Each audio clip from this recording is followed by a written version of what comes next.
नमस्कार दोस्तों, आप सभी का स्वागत है एक बहुत ही ज़्यादा डरा देने वाली हॉरर कहानी में।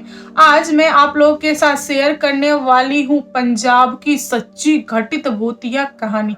आज की कहानी थोड़ी सी डिफरेंट है और जिन्होंने मुझे यह स्टोरी लिख के भेजी है, सही में उनकी कहानी में बहुत ज़्यादा दम है एंड बहुत ज़्यादा डरावनी है। तो चलिए बिना देर किए कहानी को स्टार्ट करते हैं। एंड आप लोगों से रिक्वेस्ट है मेरा कि प्लीज़ कहानी पसंद आए तो मुझे सब्सक्राइब कीजिएगा। दोस्तों, पंजाब के एक छोटे से गांव में एक सतीश नाम का लड़का था जिसकी एज 16 साल की थी। सतीश अपने कजन भाई और बहनों के साथ रहता था। उसकी पूरी फैमिली वहीं पे थी, ज्वाइंट फैमिली थी, काफी बड़ी फैमिली थी। तो सारे लोग एक साथ रहते थे और सतीश जी जहाँ रहते थे उनके जस्ट सामने क्वार्टर था, सरकारी क्वार्टर। वहां पर सरकारी एम्प्लॉय लोग रहते थे। तो उनके दो बच्चे थे, मतलब उस क्वार्टर के दो बच्चे थे और सतीश 5 भाई बहन थे। ये टोटल मिला के 7 अच्छे मित्र थे।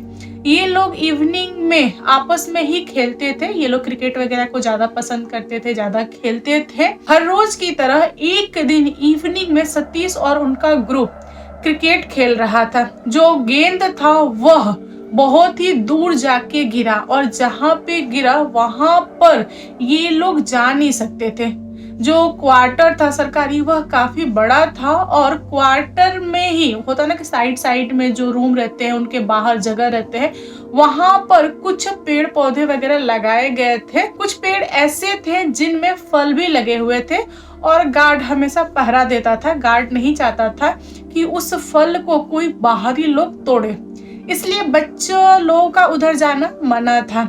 सतीश को अब थोड़ा सा झटका लगा कि भाई गार्ड वहीं पे है, मैं कैसे जाऊं गेंद लाने के लिए, गेंद नहीं लाऊंगा तो कैसे खेलेंगे। तब सतीश ने बोला अपने भाई बहनों को कि एक काम करते हैं, ये जो दोनों मेरे दोस्त हैं ये तो अंदर ही रहते हैं ना क्वार्टर में, तो इनसे मंगवा लेते हैं। फिर उन दोनों लड़कों ने बोला कि नहीं भाई, मैं तो नहीं जाऊंगा। अगर मैं अंदर गया, कैंपस में गया, तो मम्मी जबरन पकड़ के मुझे पढ़ने के लिए बैठा देगी, तो मुझे अभी खेलना है। अब इन लोगों को समझ में नहीं आ रहा था कि क्या किया जाए।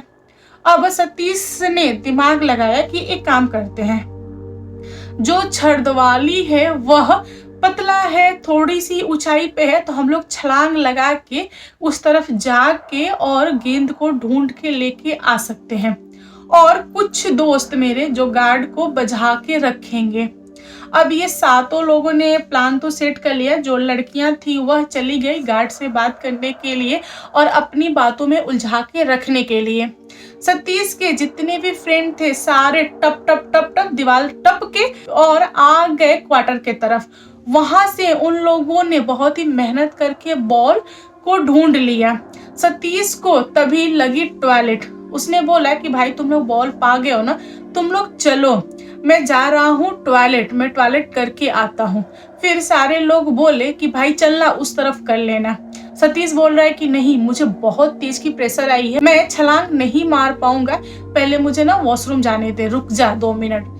तब तक सतीश का एक भाई था, उसने बोला भाई कितने प्यारे प्यारे अमरूद लगे हैं, एक काम करता हूँ मैं 2-4 अमरूद तोड़ लेता हूँ और अपने पॉकेट में रख लेता हूँ, गार्ड भी नहीं है, किसी को पता भी नहीं चलेगा। तो कुछ दोस्त ना क्या किए कि दीवार फान के बाहर आ गए बॉल को लेके। सतीश का एक भाई पेड़ पे चला गया अमरूद तोड़ने के लिए और सतीश अपने दूसरे तरफ घूम के एक बहुत ही भारी विशाल पेड़ था वहां पर टॉयलेट करना स्टार्ट कर दिया। सतीश ने टॉयलेट कर लिया और उसके बाद सतीश भी जो दीवार था ना उसको पूरा फान गया, टप गया।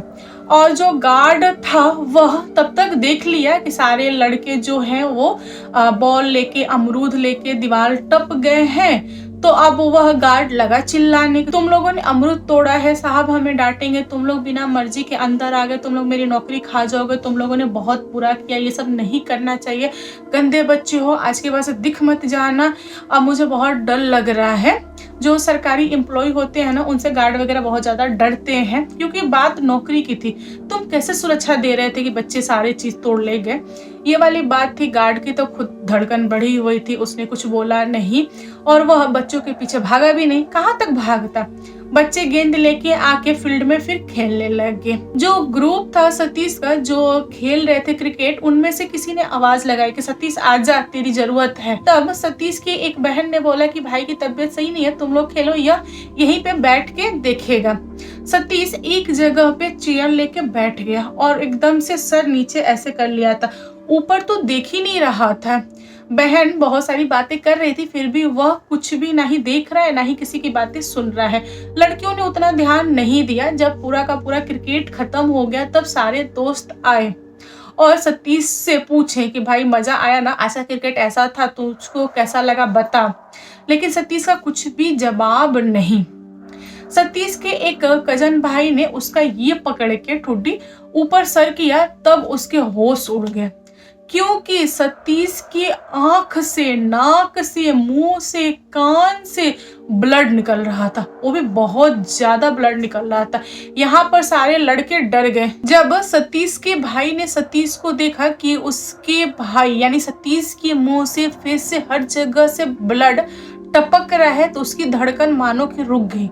उसको समझ नहीं आया कि कैसे ये चीज हो रहा है। अब वह इस बात को लेकर डर गया कि घर पे जाने के बाद से आंटी अगर कुछ पूछेंगी तो मैं क्या जवाब दूंगा। उसने क्या किया कि तुरंत रुमाल निकाला और सतीश का चेहरा साफ वाफ करना स्टार्ट कर दिया। बहनें भी डरी हैं और सारे दोस्त लोगों ने मिल के ऐसा बात किया कि सतीश बीमार है और वह कुछ बोल नहीं रहा है। हो सकता हो उसको गेंद वगैरह लग गई हो, इसलिए ब्लड वगैरह आ रहा हो, चाहे उसको कोई बीमारी हो गई, कोई प्रॉब्लम होगा, हमें पता नहीं है। तो हम घर पे कुछ भी बोलेंगे नहीं, हमें शांत रहना है, एकदम से शांत रहना है। अगर हमने कुछ बोल दिया और आंटी को पता चला या अंकल को पता चला तो हम लोग बहुत डांट खाएंगे, हम लोग खाएंगे, साथ में तुम लोग भी डांट खाओगे। तो क्या तुम लोग बोलोगे? उस ग्रुप में जितनी भी लड़कियां थी वह शांत हो गई। लड़के लोगों ने भी एकदम से चुप होने का फैसला ले लिया। सतीश का चेहरा एकदम से साफ हो गया और सतीश के भाई ने सतीश को पकड़ के घर तक लाया। जब सतीश की मम्मी ने पूछा कि क्या हुआ है, तुम लोग पकड़ के क्यों ला रहे हो मेरे बेटे को, तब सतीश के भाई ने बोला कि आंटी इसकी थोड़ी सी तबीयत खराब है, इसको चक्कर वगैरह आ रहा है, इसलिए यह उतनी बातें नहीं कर रहा है और हमारे साथ खेला भी नहीं है।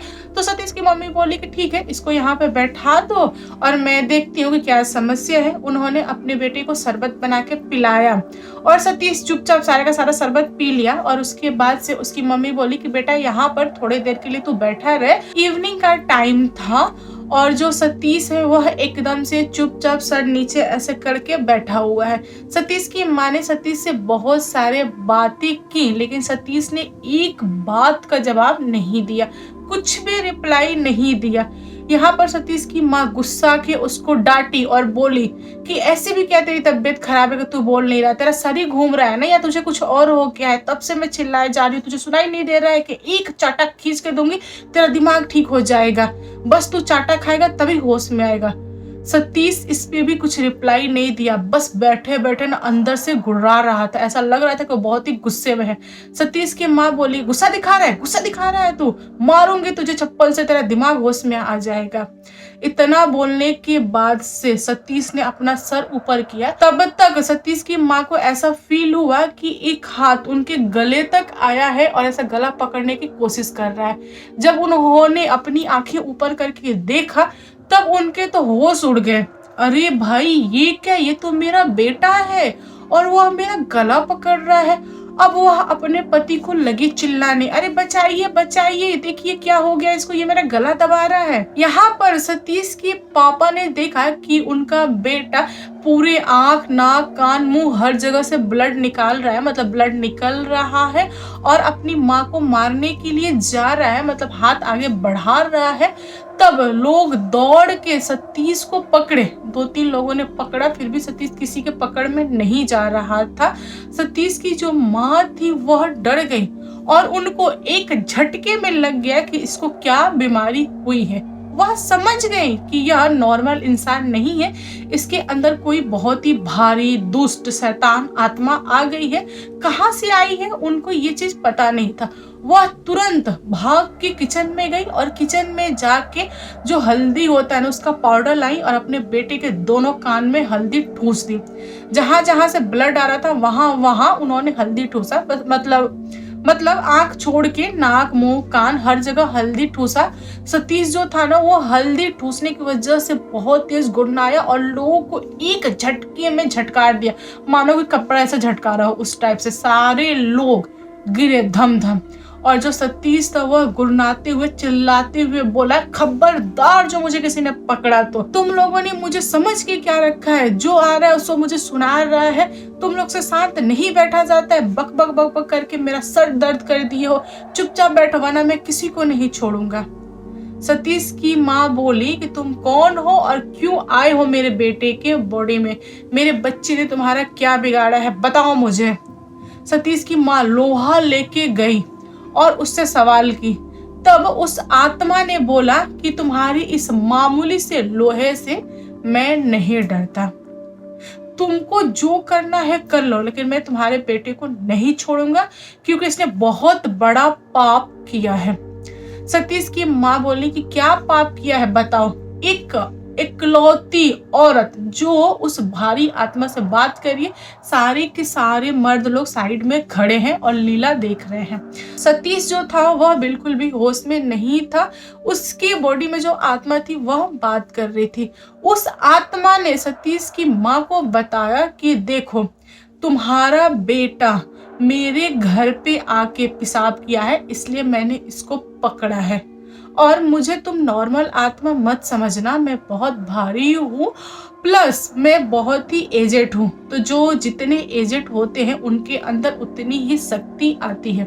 तब सतीश की माँ ने बोला कि वो तो ठीक है, बट तुमको नहीं पता कि मैं कौन हूँ। अब यहाँ पर सतीश की अंदर जो आत्मा थी उसने बोला कि मैं समझा नहीं, तुम कहना क्या चाहती हो, तुम जो कोई भी हो तुम मुझे हरा पाओगे, तुम मुझे पकड़ पाओगे, सवाल ही पैदा नहीं होता। तब सतीश की माँ ने बोला कि हाँ मैं तुम्हें हरा सकती हूँ, तुमको क्या लगा कि तुम ये मामूली सा जो लोहा देख रहे हो, जरा इसको टच करके तो दिखाओ, यह मेरा यंत्र है और मैं इसी से तुम्हें हराऊंगी। सतीश की माँ लोहा को आगे करती गई सतीश की तरफ, सतीश पीछे हटता गया। सतीश के बॉडी में जो आत्मा थी उसको इस बात का महसूस हो गया कि सतीश की माँ बहुत ज्यादा जानकार है और वह काफी टाइम से जानती है कि जो आत्मा है उसके बेटे के बॉडी में वह उस सामने वाले पेड़ पे रहता है, वह उसी का घर है। सतीश की माँ ने सारा खुलासा कर दिया। उसने बोला कि मैं काफी टाइम से तुमको देख रही हूँ, तुम उस पेड़ पे आते हो जाते हो रहते हो, मैंने कभी तुमको टोका नहीं है, प्लस तुम बहुत ही एजेड आत्मा हो, तुम 65 के हो और तुम बहुत ज्यादा जिद्दैल हो। जितने लोग बूढ़े होते हैं ना, चाहे आदमी हो चाहे आत्मा हो, उनके अंदर एक तरह की जिद आने लगती है। तो मुझे पता है कि तुम बहुत ही जिद्दाइल हो, मेरे बेटे को ऐसे नहीं छोड़ोगे, बट मैं भी हार नहीं मानने वाली। यहाँ पर आत्मा ने अब बहुत कोशिश किया कि सतीश की माँ को हरा दे, सतीश को मार दे, क्योंकि उसने गलती तो की थी, भूल से गलती की थी, लेकिन ऐसा संभव नहीं हो पाया। उस बच्चे को उसकी माँ ने बचाया और उसकी माँ के पास जितना भी ज्ञान था उसने अपने ज्ञान से उस आत्मा को पकड़ा और उसी पेड़ के नीचे जड़ में जाके बांध दिया और बोला कि ये तुम्हारा घर है तो तुम यहीं पे रहो, लेकिन आज के बाद से तुम किसी को पकड़ नहीं पाओगे। वह आत्मा अपने घर में चली गई। उस आत्मा ने ज्यादा उत्पात वगैरह मचाया नहीं और वहीं पर वह रहने लगी। जो सतीश है वह थोड़ा सा कमजोर हुआ क्योंकि उसके शरीर से ब्लड वगैरह निकला, लेकिन आगे चल के ठीक हो गया। उस दिन के बाद से सतीश के घर वाले जाने कि सतीश की माँ को जानकारी है, वरना उसके पहले कोई नहीं जानता था कि उसकी माँ एक तांत्रिका है। तांत्रिक जो लोग होते हैं वो लोगों को आत्माओं से बचाते हैं। यहाँ पर एक माँ ने अपने बेटे को बचा लिया। माँ चाहे तो कुछ भी कर सकती है। तो दोस्तों आप लोग बताओ आज की कहानी कैसी लगी, कहानी पसंद आए तो प्लीज लाइक एंड शेयर कीजिएगा और मेरे चैनल पे न्यू आए हो तो चैनल को सब्सक्राइब करना। Thank you, bye bye.